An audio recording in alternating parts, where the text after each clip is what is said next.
O Jornal da Rede Alesp conversa agora em nossos estúdios com o deputado Castelo Branco, do PSL. Ele nos fala sobre o projeto de lei para combate da pandemia do coronavírus. Deputado, seja bem-vindo.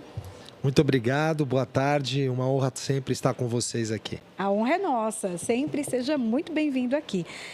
Deputado, vamos falar um pouquinho então dos projetos de lei, em especial 3 aqui a gente acabou destacando para essa conversa.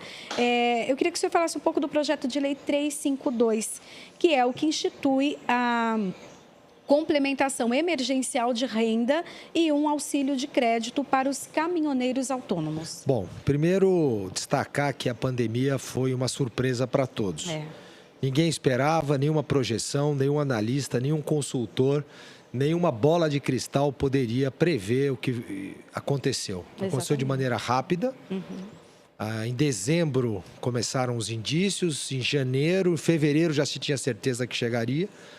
E fomos, então, surpreendidos com essa doença. Uma doença cíclica. A última ocorrência nós tivemos lá em 2018, em 1918, 1920, que é a gripe espanhola. Então, ciclicamente, a humanidade passa por estes problemas. 102 anos depois, estamos aqui envoltos com a mesma questão. Face isso, nós, deputados, legisladores do Estado, tivemos que ajudar a população a passar por esta fase difícil. Um dos setores mais importantes da sociedade e mais estratégicos é o setor de transporte. Ele transporta comida, transporta remédio, transporta pessoas, transporta carga. Se você não ajudar esse setor, os produtos e serviços não chegam até você. Neste raciocínio, nós entendemos que os caminhoneiros deveriam receber uma ajuda de custo do Estado a fim de passar por essa fase difícil. Então, nós previmos uma complementação de renda do salário mínimo paulista, que é de R$ 1.045 para os caminhoneiros. Para vocês terem uma ideia, só o Estado de São Paulo tem 1.200.000 profissionais motoristas de carga, caminhoneiros, dos quais 600.000, pelo menos, são autônomos. O que significa que nós temos essa população praticamente sem renda, porque a economia diminuiu a sua mobilidade e eles vão ter que sobreviver. Esse é o projeto 352. É muito simples, ele solicita que o Executivo ajude essa categoria já previamente inscrita e previamente cadastrada. Deputado, vamos falar então agora do projeto de lei 220, em tramitação, que prorroga o prazo do ICMS para o recolhimento do imposto das empresas interestaduais e intermunicipais, pois muitas empresas estão com dificuldades financeiras com o pagamento do ICMS em função dos impactos econômicos da pandemia, Bom, então uma das características do meu mandato sempre foi um olhar sobre a questão de impostos, a questão tributária. Eu sempre fui contra imposto e a favor de diminuir impostos no Brasil, que é um dos países que mais se paga imposto no mundo, aliás, o terceiro que mais paga imposto no mundo, e que tem como devolutiva para a população um serviço de péssima qualidade, na minha opinião. Então, não é compatível o que você paga com o que você recebe. Esse olhar sempre existiu. Esse PL 220 veio logo no começo da pandemia. Quando começou o problema, a gente já sacou, falou, olha, o governo tem que abrir mão de algo. Ele só quer para ele, Então, as prefeituras deviam repensar o seu IPTU, o Estado devia repensar o seu IPVA, E, claro, o Estado de São Paulo, que tem como uma das suas principais fontes de renda o ICMS, deveria prever que não se pagasse agora. Depois que terminar a pandemia, depois que a economia retomar, 3 meses depois, ele paga o ICMS da prestação de serviço que ele prestou lá atrás. Isso seria uma maneira importante de ajudar aquele segmento profissional a permanecer vivo. Nós temos acompanhado quantas empresas não aguentaram essa crise. Então, esse PL 220, ele prevê o seguinte, ICMS impacta bastante, nas contas. 18%, 20%, 25%, enfim. Vamos retirar temporariamente e lá na frente, quando você estiver mais confortável, você volta a pagar. Aí nós temos um outro projeto PL 296, também em tramitação, que o Poder Executivo encaminha à Assembleia, ao Tribunal de Contas do Estado de São Paulo, todas as prestações de contas referentes à pandemia. Pois é, esse é um assunto delicado, né? E a gente tem que ter cautela para falar, mas tem que ser falado. O que aconteceu é que com a pandemia do coronavírus, abriu-se a caixa de Pandora. Que é a caixa de Pandora, as contas públicas foram declaradas emergenciais, foi decretado um estado de calamidade. Pela legislação em vigor, quando isso ocorre, você não precisa fazer licitação, concorrência, tomada de contas, você não passa pelo processo normal de licitude das contratações, ou seja, você contrata o que você quer e paga o que você acha que vale.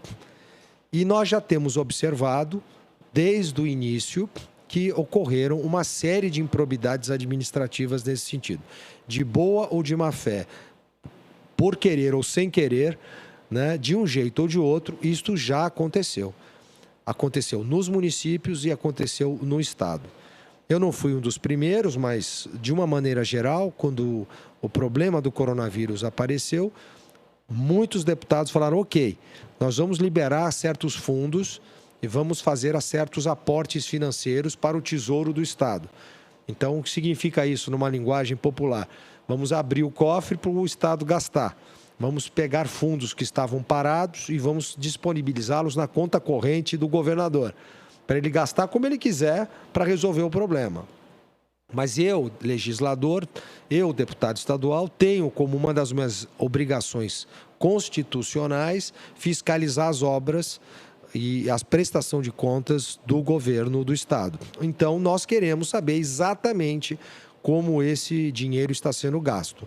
Mais do que lícito, mais do que justo, ainda mais considerando, como já disse, que já ocorreram problemas. Um dos clássicos foi do Avental, de um contrato milionário de uma empresa que nem existia, uma história mal contada, enfim.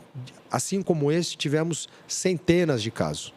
Então, nós temos a obrigação de entender o contrato, o objeto do contrato, se está dentro de preço razoável de mercado, a forma de pagamento, quem é a empresa que está recebendo, se esse produto está realmente chegando à ponta final, se não houve superfaturamento, se não houve nenhuma ilicitude no ato da compra. Esse, basicamente, é a nossa demanda, é uma demanda geral da casa, acompanhar os gastos do governo na época da pandemia. E faço votos que o mesmo sejam feitos nas prefeituras, que é um problema sério. Paira suspeita, isso precisa ser colocado, porque está na mídia, né, de que estejam fazendo caixa para as eleições municipais, né? Espero que não seja verdadeiro, mas acho melhor aqui estar dividindo o problema com o nosso telespectador, de que há um olhar para que realmente o dinheiro esteja sendo usado para o fim a que se destina. É uma função do Legislativo, né, e aqui no Estado de São Paulo, da Assembleia, de fiscalizar, mas a população também pode colaborar com essa fiscalização, né? Pode e deve estar fiscalizando. Parabéns ao povo paulista.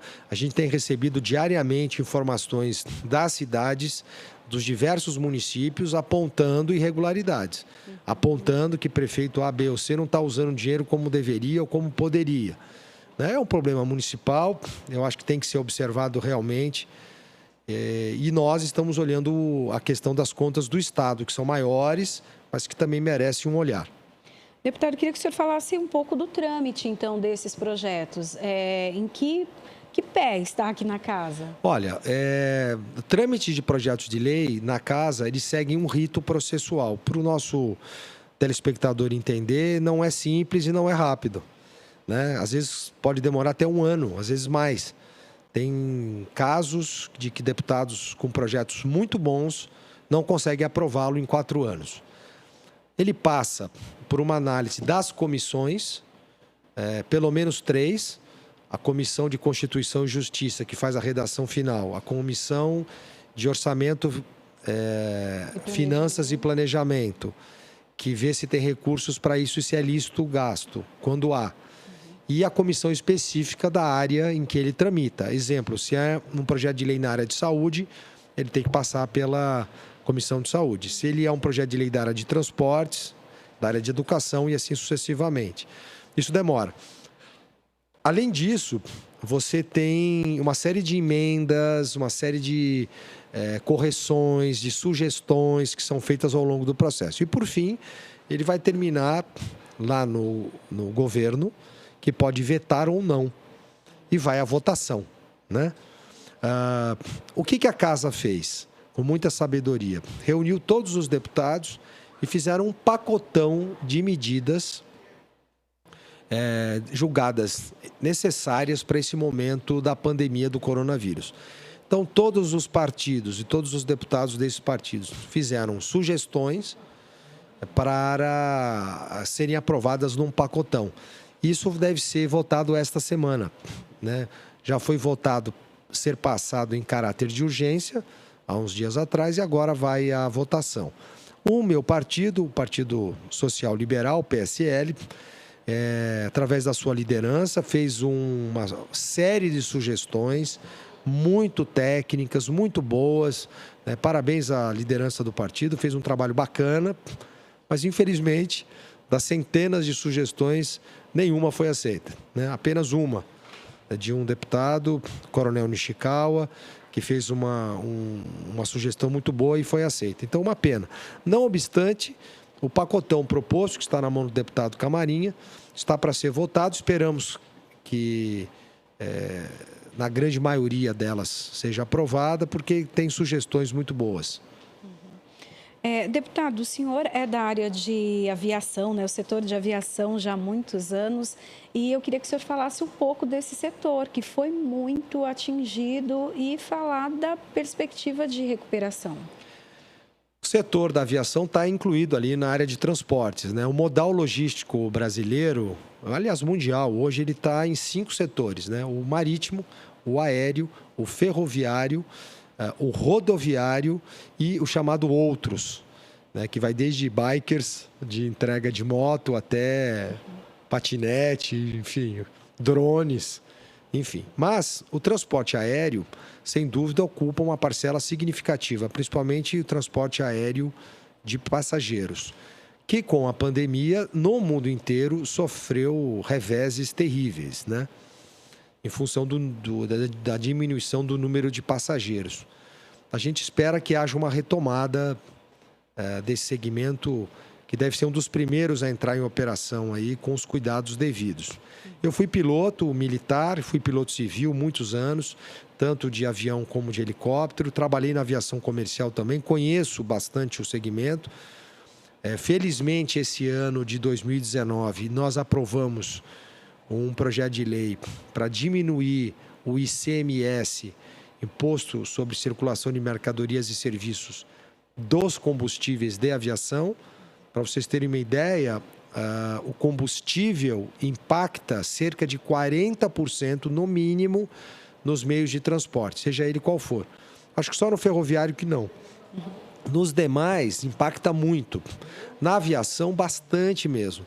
Então, quando você diminui o imposto sobre o combustível da aviação, você diminui a passagem aérea, que no Brasil é muito cara, né? É uma coisa que já está sendo revista. A passagem aérea brasileira tem que chegar a preços populares. Há uma capacidade de absorção imensa do segmento. Hoje, o transporte de passageiros de avião já é mais acessível do que foi em outras épocas, mas mesmo assim ainda pode melhorar. Só lembrando aí a questão da redução do imposto para a aviação. Mas estamos fazendo votos que a pandemia acabe rápido e sabemos que o setor da aviação vai ser um dos primeiros que vai aquecer, né? Porque as pessoas estão paradas e precisam voltar a trabalhar, e muitos prestam serviços em outras cidades, em outros estados. Sim, e tem a questão do turismo também, que é muito importante, O né? turismo, sem dúvida, esse vai demorar um pouquinho mais, na minha modesta opinião. Vai começar primeiro a parte de operações de serviços e vendas de produtos, para depois ter o dinheiro para o turismo. Mas, se Deus quiser, muito em breve a gente vai ter tudo normalizado. Verdade. Deputado, também tem agora a retomada, né, da economia, a retomada do comércio de uma forma gradual. Eu queria que o senhor desse a sua opinião. O senhor acha que essa questão de fases, da abertura por fases e também das regras, né, para o funcionamento desse comércio estão sendo direcionadas de forma eficaz? Olha, pergunta delicada de resposta complexa, né? É um assunto da área médica, técnico. Eu, particularmente, deputado Castelo Branco, fui a favor de uma abertura mais rápida, fui a favor de uma liberação dos serviços e do comércio mais rápido, né? Particularmente, eu acho que houve certo exagero, certos excessos, a coisa poderia ter tido um outro caminho. Mas é uma questão técnica, quem tem que responder por isso é quem está no Executivo, devidamente assessorado pelos secretários de saúde, principalmente. Tem outras variáveis que às vezes eu não tenho conhecimento, que não estão na minha alçada. Isso tudo eu entendo, como oficial do Exército que fui. Mas o general toma uma decisão, você às vezes não entende, é porque ele tem acesso a níveis de informação que a gente, no escalão abaixo, não tem. A minha opinião é que poderia ter sido aberto mais rápido. O modelo que está sendo adotado no governo do estado é mais cauteloso, é mais prudente. Então, ele está abrindo por segmentos, por fases. Espero, sinceramente, faço votos que dê certo e que a gente chegue o mais rápido possível à situação de normalidade. Já fomos vítimas aí de grandes perdas algumas irreparáveis. A gente só tem a lamentar e dar os pêsames a essas perdas, mas entendemos também que a economia é fator preponderante para a sobrevivência da população. Deputado, eu queria que o senhor falasse um pouco do trabalho aqui na Assembleia, né? Especificamente do senhor, porque o trabalho não parou, né? Os parlamentares não pararam. Então, trabalham de forma remota ou estão aqui na casa também. E as comissões voltam agora também. Sim, as comissões voltam. Eu sou testemunha de que a casa trabalhou muito. A Assembleia Legislativa de São Paulo não parou. Muitos colegas eu acompanhei trabalhando intensamente durante esse período. Não gostaria de citar nomes, porque posso ser injusto e não citar todos, mas eu diria que quase que a totalidade dos deputados trabalhou muito nesse período. Eu posso dar o meu testemunho pessoal, trabalhamos praticamente todos os dias, de segunda a domingo, até mais do que normalmente trabalhávamos, desde o dia 18 de março até hoje, de segunda a domingo. Inclusive, montamos aí um escritório virtual, tivemos várias videoconferências e passamos no escritório político e no nosso centro de treinamento a desenvolver atividades importantes, tomando todos os cuidados. Então, esse período foi importante. Nós também, particularmente o gabinete do deputado Castelo Branco, desenvolveu algumas ações sociais importantes, principalmente na região de Campinas, onde a gente tem um projeto social muito interessante, sem usar dinheiro público, apenas com trabalho voluntário e com doações da população. Um trabalho muito bonito que, graças a Deus, está sendo bem divulgado pela grande mídia. Trabalho que tem atingido aí, assim, apenas alguns números, né? A gente tem ajudado 64 famílias com uma cesta básica mensal. Temos produzido 800 marmitas por semana para a população de rua. Então, já são mais de 3.200 marmitas por mês. Estamos fabricando 1.000 máscaras por semana. Já distribuímos 3.800.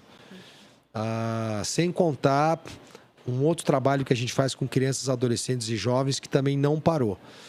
Então, o momento da pandemia, a gente fez do limão à limonada, né? A gente aproveitou um momento difícil e está unindo mais a população, está ajudando mais a população, principalmente a população mais carente. Sem contar as emendas que foram destinadas para lá, que é um outro assunto, né? Só para a região de Campinas, a gente dedicou quase um pouquinho mais de R$1 milhão para a área de saúde, né? O Vale do Paraíba também recebeu um valor considerável.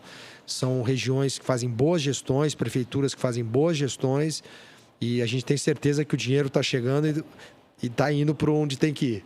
Que foram emendas realizadas pelo senhor. Emendas parlamentares, para quem não lembra, são recursos financeiros que o deputado tem direito a alocar para a área de saúde e desenvolvimento social, principalmente.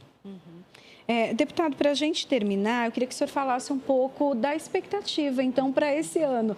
Esse ano tinha, né, uma expectativa tão grande, a gente conversou no final do ano passado e a expectativa de todos os deputados era muito grande e, de repente, todo mundo teve que engessar um pouco tudo isso. Mas qual é, então, o que o senhor espera até esse fim de ano? Olha, primeiro eu entendo que foi um sinal de Deus. Um sinal das esferas superiores de que a gente não é dono do nosso destino. Tem uma força maior que infere sobre tudo isso. Perdemos pessoas queridas pelo coronavírus ou não pelo coronavírus. Nesse período, a gente teve perdas significativas. Além disso, tudo que nós havíamos planejado para o primeiro semestre não pôde ser executado. Isso causou aí uma reviravolta muito grande. O que nós esperamos do ano? Eu não acredito que a gente vá retomar as atividades normais antes de agosto. Eu acredito que a abertura gradual vai se processar ao longo do mês de junho, julho, aspas, deveriam ser as férias, mas agora já misturou tudo. Se inverteram, né? A questão escolar, as universidades, alunos que estão na educação infantil, no ensino fundamental 1 e 2, no ensino médio, tiveram que os seus currículos e as suas matrizes curriculares complicadas nesse momento. Essa retomada vai ser, acredito, a partir de agosto, e nós vamos ter que nos reinventar. A humanidade passa, como eu disse no início da entrevista, por momentos cíclicos. A gente está passando por esse momento cíclico onde o Supremo Arquiteto do Universo está dizendo o seguinte: olha, Deus está no comando, eu dei um soprinho e as coisas mudaram. Acho que é um alerta, acho que é um aviso. Para mim, como pessoa, foi significativo. O corona me obrigou a repensar, a reavaliar uma série de coisas. A gente estava, como eu brinco, trocando o pneu com o carro andando.